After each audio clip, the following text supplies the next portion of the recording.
All right, folks, Rick Mills here with Jaeger Veteran Adventures, and I'm here with my dad, Ricky Mills Sr., and we just got done watching Warfare, so we're going to do a really quick movie review of that.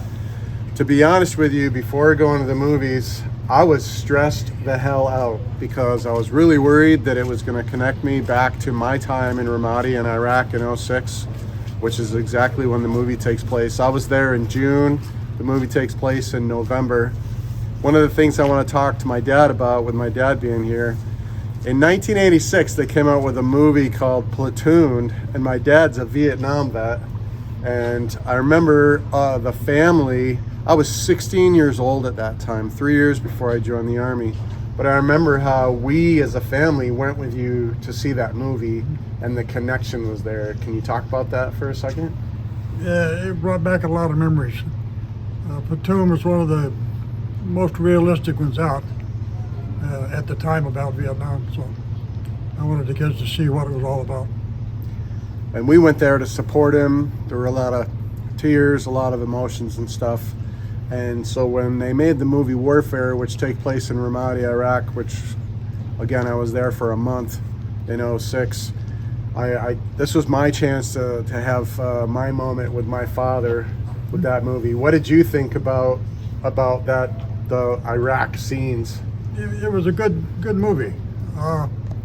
Again, I've told him I wouldn't want to fight that battle downtown somebody else's city.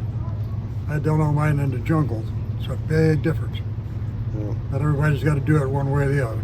Yeah, and I said that if he had to fight in the city, he'd fight in the city. If I had to fight in the jungle, yeah, I'd fight in the jungle. Yeah. Growing up as a young kid with a Vietnam vet dad, I always envisioned myself fighting in the jungle, and then I end up in Iraq doing street-to-street fighting, and it was pretty wild.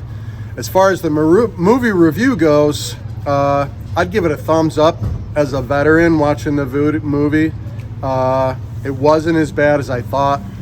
The reviews or the prequels that you watch on YouTube or whatever, it's all the action. It's a lot slower than you think it's going to be.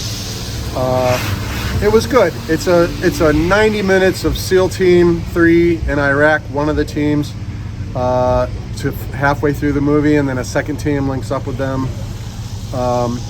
I did highlight some of the things that really kicked off on me were like the street scenes. Anytime I watch any of the street scenes, whether it's American Sniper or this movie, when they're flowing down the streets and they're covering the alleyways, that really, like, I'm there. I'm with them.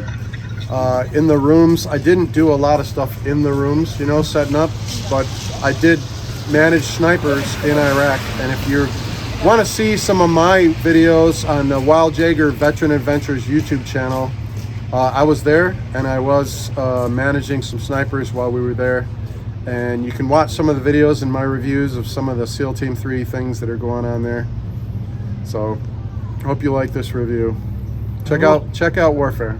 I will say, if you come back and you got a lot of PTSD from your buddies, this is going to bring back a lot of memories. Yeah, so be prepared. One of the highlights of the movie is they finish off with some of the veterans that were actually there. So as a veteran watching the movie, I liked the way they closed it out, where they showed that they brought the veterans back to actually counsel them as they were making the movie. And they have the whole camaraderie between the actors and the veterans that are there on scene. So thumbs up on this one, Warfare. If you want to get out and see it, it's not as bad as I thought it was going to be. Some veterans might have some issues with it, but check it out.